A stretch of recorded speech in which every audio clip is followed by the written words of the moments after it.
नमस्कार दोस्तों, स्वागत है आपका स्टडी फॉर सिविल सर्विसेज में। यूपीपीएससी 2022 की पूरी तैयारी करने के लिए स्टडी फॉर सिविल सर्विसेज आपके साथ है। पूरा सपोर्ट रहेगा हमारा शुरू से लेकर लास्ट तक। अभी के लिए हमने पेड क्विज चैनल एक चालू किया है पेड ग्रुप वालों के लिए।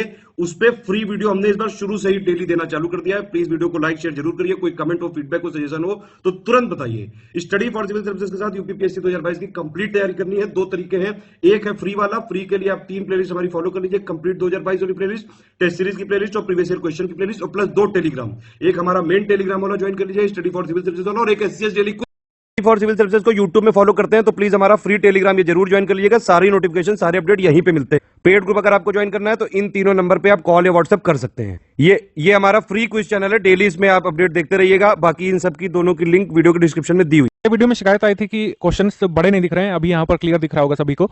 तो पहला सवाल है हमारा आज का, इस सेकंड वीडियो का, जो हमारा यूपीपीएससी 2022 का पेड क्विज ग्रुप चल रहा है उससे हम सॉल्व करेंगे। पहला हमारा है क्वेश्चन, इसमें हालांकि आंसर लगा हुआ है। हाल ही में चर्चा में रहा इजराइल का पेगासस मुख्य रूप से किस तरीके का मालवेयर है? तो सबसे पहली बात, ये मालवेयर है, याद रखिएगा।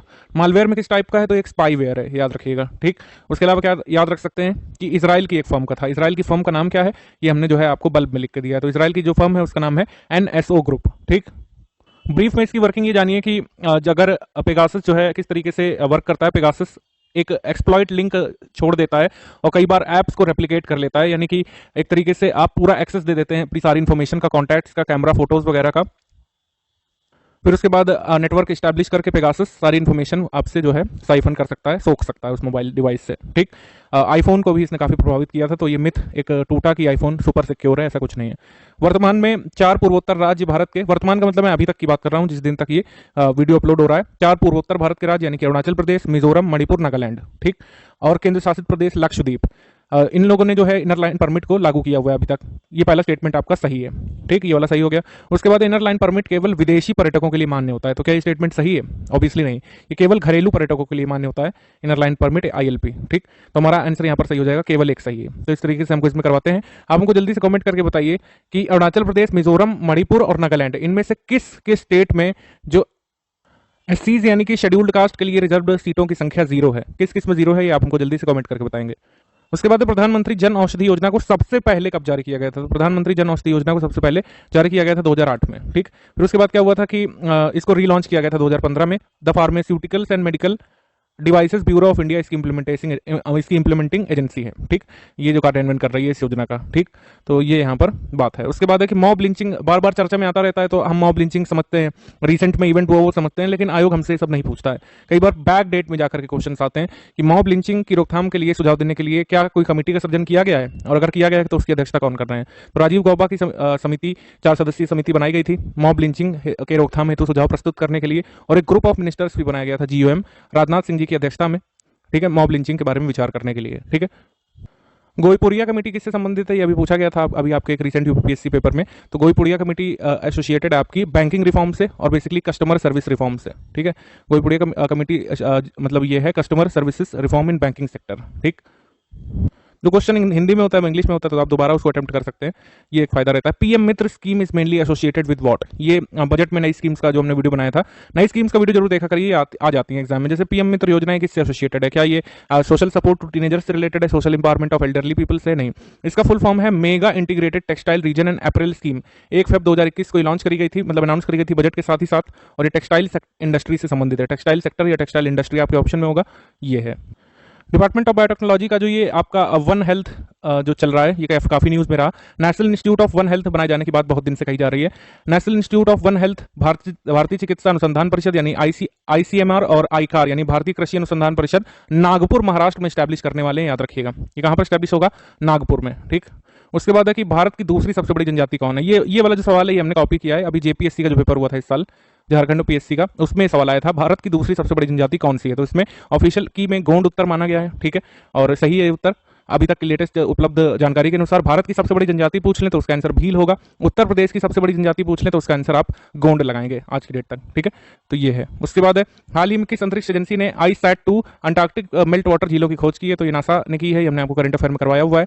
और किस राज्य के मत्स्य विभाग ने मछुआरों की सुरक्षा के संदर्भ में सहायता करने के लिए, सुझाव देने के लिए पी सहदेवन समिति का सृजन किया है? तो ये केरल ने किया है। ठीक, उसके बाद ये भी इंग्लिश में क्वेश्चन। उसके बाद डेनमार्क ने विश्व का सबसे ऊंचा रेत का किला बनाकर Guinness book of world record में नाम दर्ज किया।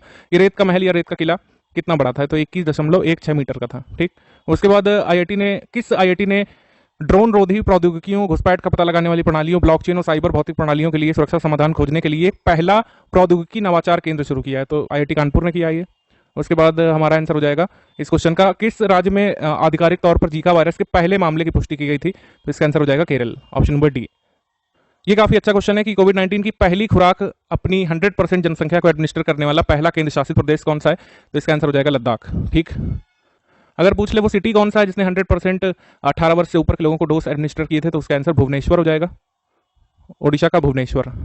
ठीक, अगर हमसे पूछ लें कि वो पहला आपका स्टेट कौन सा है, ये तो यूटी हो गया। अगर पूछ ले स्टेट कौन सा है जिसने 100% फर्स्ट डोज एडमिनिस्टर कर दिए? तो उसका आंसर हो जाएगा एचपी यानी हिमाचल प्रदेश। ठीक, उसके बाद अगर थोड़ा छोटा पूछ ले कि भाई आप विलेज बता दीजिए जिसने 100% dose first dose at least administer की थी, तो बांदीपुरा विलेज जो कि जम्मू कश्मीर में है। तो ये सब हमने करवाया हुआ करंट अफेयर में। इस तरीके से हम लगातार रिवीजन आपका करवाते रहेंगे जीएस प्लस करंट अफेयर का। इसके बाद हाल ही में किस राज्य के मंत्रिमंडल ने जनजातियों और स्वदेशी समुदायों के विकास, संस्कृति और परंपराओं के संरक्षण हेतु एक स्थानीय आस्था और संस्कृति विभाग सृजित करने का निर्णय लिया है? तो ये निर्णय लिया गया है असम राज्य की सरकार के द्वारा, ऑप्शन नंबर बी। ठीक है, यही आप इंग्लिश में भी देख सकते हैं। उसके बाद है कि रामगढ़ विषधारी बाघ अभ्यारण्य कहाँ का है जो कि 52वां भारत का टाइगर रिजर्व घोषित हुआ था? तो राजस्थान का है। उसके बाद है ये सेम इंग्लिश में भी है। फिर उसके बाद क्रिप्टोगैमिक गार्डन देश का पहला है, कहाँ पे खोला गया था? देहरादून उत्तराखंड में। बाकी ये सब एक्स्ट्रा डिटेल्स दी हुई है। जो यूकेपीएससी के पेपर देने वाले हैं जनवरी में, वो देखिएगा इसको कि किस सामाजिक कार्यकर्ता द्वारा उद्घाटन किया गया। हालांकि नेशनल करंट अफेयर के लिए जरूरी है कि ये आपका देहरादून उत्तराखंड में खोला गया था। ये लोअर पीसीएस के मेंस पेपर में सेम क्वेश्चन पूछा भी जा चुका है, जिसका एग्जाम 21 अक्टूबर को हुआ था। उसके बाद नेपाल के पूर्वी नेपाल में लोअर अरुण जल विद्युत ये परियोजना के लिए समझौता हुआ है। ठीक है, ये कितने मेगावाट का बन रहा है? 679 मेगावाट का बन रहा है। ठीक है, इसको कौन बना रहा है? सतलज जल विद्युत निगम लिमिटेड जो है ये बना रहा है, ये भी याद रखिएगा। सतलज जल विद्युत निगम लिमिटेड ये लोअर अरुण परियोजना को बना रहा है नेपाल में। उसके बाद एनटीपीसी लिमिटेड ने अनाउंस किया है कि गुजरात के कच्छ के खाउदा गांव में भारत का सबसे बड़ा सोलर पार्क स्टैब्लिश किया जाएगा। इसकी क्षमता कितनी होगी? अभी अनाउंस किया गया है कि 4750 मेगावाट का भारत का सबसे बड़ा सोलर पार्क स्टैब्लिश करेंगे कच्छ के रण पे, एनटीपीसी लिमिटेड करेगा। और अगर आपसे पूछ लें कि वर्तमान में कौन है, बताइए वर्तमान में सबसे बड़ा सोलर पार्क इंडिया का कौन सा है? आप हमको कमेंट करके बताइए, कोई दिक्कत वाली बात नहीं है। ये इसको फैक्ट को हम डिस्कस करेंगे इसके पार्ट 3 में सबसे पहले। ठीक है, अभी हाल में किस राज्य की सरकार ने अपनी इलेक्ट्रॉनिक वाहन नीति 2021 का अनावरण किया है, जिसके तहत बिजली के वाहन 2025 तक कुल जितने भी रजिस्टर्ड वाहन होंगे उनका 10% का हासिल करने का लक्ष्य रखा गया है। मतलब राज्य का लक्ष्य कि जितने भी वाहन हो 2025 में उस राज्य में उसका 10% इलेक्ट्रिक व्हीकल्स रजिस्टर्ड हो। तो ये किया है अभी हाल में अनाउंस महाराष्ट्र ने। ठीक है, महाराष्ट्र। उसके बाद केंद्रीय मंत्रिमंडल ने 750 करोड़ रुपए की लागत से एक केंद्र शासित विश्वविद्यालय की स्थापना की मंजूरी दी है। ये विश्वविद्यालय किस यूटी में स्टैब्लिश किया जाएगा? 750 करोड़ रुपए से बनेगा। ये स्टैब्लिश किया जाएगा आपका लद्दाख में। ठीक, आंसर हो जाएगा ऑप्शन नंबर ए, लद्दाख। तो यही हम इंग्लिश में सॉल्व कर लेते हैं, ऑप्शन नंबर ए यहाँ पे सही है।